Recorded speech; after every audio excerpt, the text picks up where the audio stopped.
Hello everyone, welcome to my channel moments with Sulekha. তো আবার চলে এসেছি আমি আর আমার বন্ধু, এই যে মোনালিসা। আর আমাদের এই গরমের মধ্যে জ্যাকেট ট্যাকেট দেখে বুঝতেই পারছো, তোমরা ভাবছো বোধহয় আমাদের মাথাটা খারাপ হয়ে গেছে, কিন্তু না। এই যে লাস্ট কয়েকটা ভিডিওতে আমি তোমাদের বলেছি যে এই ভিডিওগুলো হচ্ছে আমার অনেকটা পুরনো ভিডিও, তো সময়ের অভাবে দিতে পারিনি বলে সেগুলো এখন দিচ্ছি। তো এইটা আমার ক্রিসমাস টাইমের ভিডিও। তো এই চার্চ দেখতেই পাচ্ছ, ক্রিসমাসের দিন আমি কয়েকটা চার্চে গেছিলাম, তো সেখানকারই ভিডিও। তো আমি বরাবরই ক্রিসমাসে চার্চ ফার্চে যেতে খুব পছন্দ করি। তোমরা আগের বছরও দেখেছিলে আমি কয়েকটা চার্চে গেছিলাম। তো এবারও আমি সার্চ করে একটা চার্চে গেছিলাম, কিন্তু সেই চার্চটা যাওয়ার পরে ওখানে দেখলাম বন্ধ, এবং কোন চার্চ সেটা আমি পরে বলছি। তো কি করবো, আমাদের তো একটা চার্চে যেতে হবে। তো ওই সময় ইমিডিয়েটলি একটা সার্চ করে আমরা চার্চে চলে গেলাম। তো এই যে আমরা সেই চার্চটায় চলে এসেছি। এই চার্চটার নাম হচ্ছে church the Christ of king. তো এটা অলমোস্ট ওই পার্ক সার্কাস এরিয়ার জায়গার মধ্যেই রয়েছে চার্চটা। তো এইখানেই চার্চের সব টাইমিংগুলো দেওয়া আছে। The church of Christ the king দেখতেই পাচ্ছ। আর রেড কালারের চার্চটা একদম রাস্তার ওপরে, অনেকেই দেখতে পাবে এটা রাস্তা থেকে। খুবই সুন্দর, ক্রিসমাসের টাইমেই তো গেছিলাম, তো দেখতেই পাচ্ছ কি সুন্দর করে সাজিয়ে রেখেছে। তো আমরা ভেতরে ঢুকেছি। তো আমরা একদম টাইমের মধ্যে ভেতরে ঢুকেছিলাম, অলমোস্ট গেট বন্ধ হয়ে যাচ্ছিল। তো আমরা তারপর দৌড়ে দৌড়ে সবাই মিলে ঢুকেছি। আর তোমরা বরাবরই জানো আমার চার্চে যেতে খুবই ভালো লাগে, বিশেষ করে ক্রিসমাসের সময় চার্চে যেতে তো খুবই ভালো লাগে। এই যে আমি ভেতরে এসে বসে গেছি। তো এই চার্চটা খুব সুন্দর করে সাজিয়েছিল ভেতরটা। প্রত্যেকবারই ক্রিসমাসের সময় সব চার্চই ভালো করে সাজায়, অলমোস্ট কলকাতার বেশিরভাগ চার্চই আমার ঘোরা হয়ে গেছে। তো এই দু একটা চার্চ যেগুলো বাকি আছে সেগুলো আমি এখন ফুলফিল করার চেষ্টা করি। তো এই ভেতরে জায়গাটা খুবই সুন্দর করে সাজানো, এখানে সবই ওরা আবার গুছিয়ে ফেলছিল যেহেতু বন্ধ হয়ে যাচ্ছিল। তো যাই হোক, আমরা মোটামুটি একটু সময় আমাদের বসতে দিয়েছে, ওরা কিছু বলেনি। তো আমরা ওই টাইমটা এখানে বসেছিলাম, আর আমি একটু বসে জায়গাটা দেখছিলাম, খুবই ভালো লাগছিল। তারপরে দেখতে দেখতে এখানে দেখতেই পাচ্ছ এই চার্চটা বেশ পুরনো চার্চই, কলকাতার ওল্ডেস্ট চার্চের মধ্যেই পড়ে। তো এখানে অনেকটা সময় কাটানোর পর আবার আমরা একটা জায়গায় যাওয়ার জন্য ভাবলাম যে সময় তো রয়েছে, তাহলে কোথাও আরেকটা জায়গায় যাওয়া যাক। তো এরকম দেখতে দেখতে আমরা আরেকটা জায়গায় গুগল সার্চ করলাম, ওখানেই দাঁড়িয়ে দাঁড়িয়ে। তো এই জায়গাটায় আমরা এসে পৌঁছালাম। এটা আমরা প্রথমে একটু ভুল করে ফেলেছিলাম, ভেবেছিলাম এটা বোধহয় কোনো চার্চ, বাট আলটিমেটলি এসে যখন পৌঁছালাম এটা দেখলাম এটা হচ্ছে আর্ক বাইশপস হাউস, মানে কলকাতার যেসব বাইশপস বা রেসিডেন্সিয়াল এরিয়া, অ্যাডমিনিস্ট্রেটেড এরিয়ার মধ্যে পড়ে। খ্রিস্টান কমিউনিটির যেসব অ্যাডমিনিস্ট্রেটেড কাজ, এবং এটা রেসিডেন্সিয়াল, অনেক খ্রিস্টান কমিউনিটি এখানে এসে থাকেও।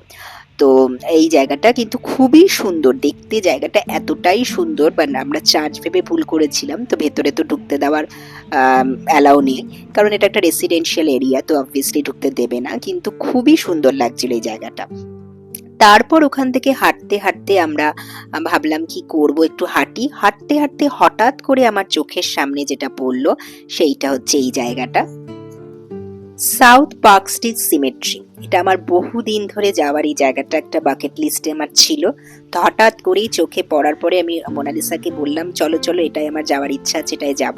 এটা হচ্ছে অ্যাসেম্বলি অফ গড চার্চ স্কুলের ঠিক অপোজিটে। তো এখানে টিকিট কেটে 2 ঘন্টা সময়ের জন্য ঢোকা যেতে পারে। আর আমার তো অনেক দিনের এটা বাকেট লিস্টে ছিল, এটা কলকাতার ওয়ান অফ দ্য হন্টেড প্লেসের মধ্যেও পড়ে।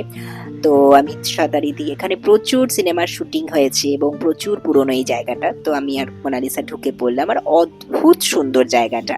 মানে এখানে হচ্ছে সব ব্রিটিশ কলোনির যে ব্রিটিশ যে লোকেরা ছিল তাদের সব সিমেট্রিগুলো এখানে রয়েছে, তাদের ফ্যামিলি মেম্বার তাদের সবার। প্রচুর পুরনো পুরনো সিমেট্রি, মানে কত বছরের পুরনো পুরনো যে সিমেট্রি আছে সেটা দেখে উপায় নেই। তো যাই হোক, এগুলো সব আমরা ঘুরে ঘুরে দেখছিলাম, আর এটা আমি কোনোদিন যাইনি, তো এটা আমার বরাবরই ইচ্ছা ছিল একটা যাওয়ার। তো যেই আমি দেখতে পেয়েছি, তো আমি ভাবছি এইটা তো এইবার আমি ফুলফিল করবই। তো যথারীতি, আর এত শান্ত এত পিসফুল জায়গাটা না, মানে দেখে এত ভালো লাগছিল যে বলে বোঝানোর উপায় নেই, খুবই ভালো লাগছিল। তারপরে এখানে যেহেতু প্রচুর ফেমাস পার্সনদের রয়েছে সিমেট্রি, তার মধ্যে one of the famous person Derozio, আমরা সবাই জানি উনি খুব ফেমাস পার্সন। তো ওনার সিমেট্রিটাও এখানে রয়েছে, যেটা আমি খুঁজে বার করছিলাম, এর মানে এটা একদম শেষের দিকে সিমেট্রিটা রয়েছে। এরকম প্রচুর ফেমাস পার্সনদের সিমেট্রি রয়েছে। তারপরে যে সিমেট্রিটা মানে খুঁজতে গিয়ে আমাদের অবস্থা খারাপ হয়ে গেছে সেটা হচ্ছে স্যার উইলিয়াম জোন্স।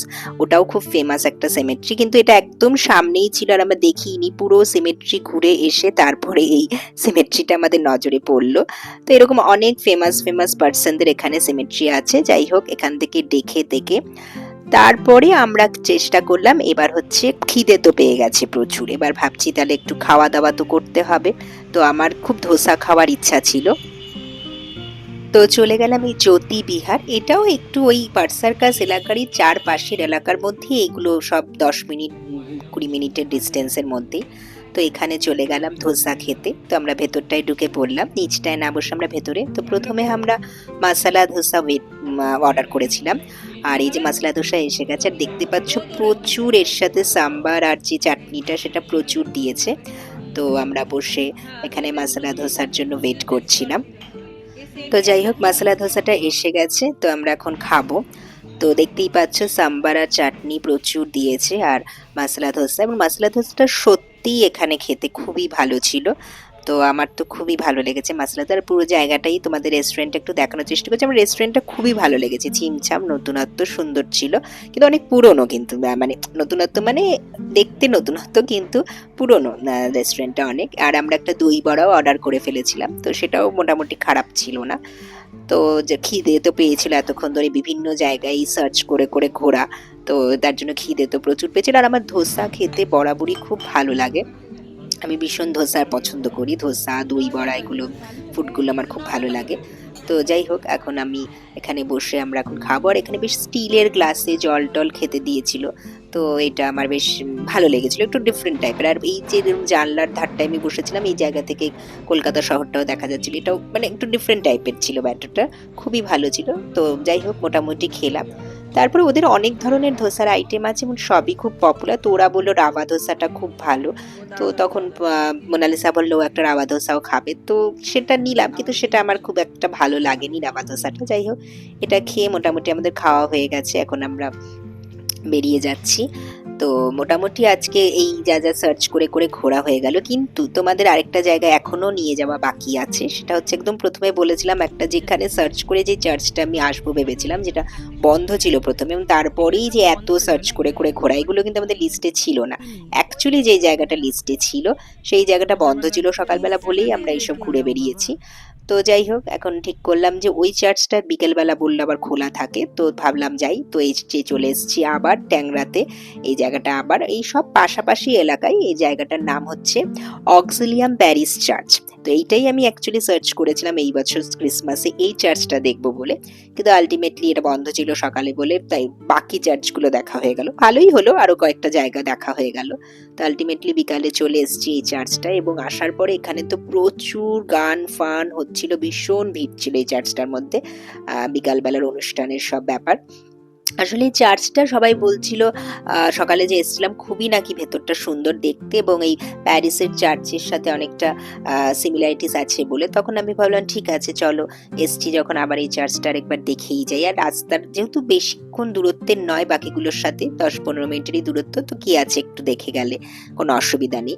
তো এলাম চার্চটা। এবার চার্চটা হচ্ছে দোতলা, দোতলা দিয়ে সাইড দিয়ে উঠতে হয়, তারপরে এই চার্চটা, এই যে চার্চের একদম এন্ট্রান্সটা, এখানে যিশুকে রাখা হয়েছে। কিন্তু ব্যাপারটা হচ্ছে যে এই চার্চটার ভেতরে ঢোকা যাবে না, এই এন্ট্রান্স অবধি যাওয়া যাবে।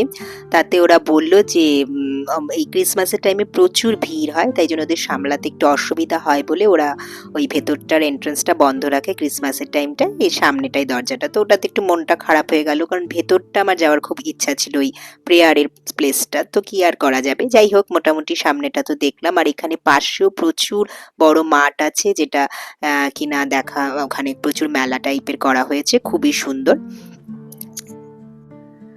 তারপরে যাই হোক, দেখতেই পাচ্ছ আমরা খুব টায়ার্ড এখন বাড়ি যাওয়ার পথে। আজকে অনেক ঘোরাঘুরি হয়েছে, তো এত সার্চ করে করে যে লিস্টও ছিল না, এরকম অনেক জায়গা আজকে ঘুরে নিয়েছি। যাই হোক, ভালোই লেগেছে আজকের দিনটা খুব। ক্রিসমাসের দিনটা ভালো করেই আমরা কাটাতে পারলাম। তো তোমাদের এই ভিডিওটা কেমন লাগলো জানিও, লাইক কমেন্ট শেয়ার করো। জানি এই মে মাসে হঠাৎ করে ক্রিসমাসের ভিডিও দেখে তোমাদের একটু অবাক লাগবে, তবুও দেখে নিও আর সাবস্ক্রাইব করো। আজকের মতো এইটুকুই, টাটা।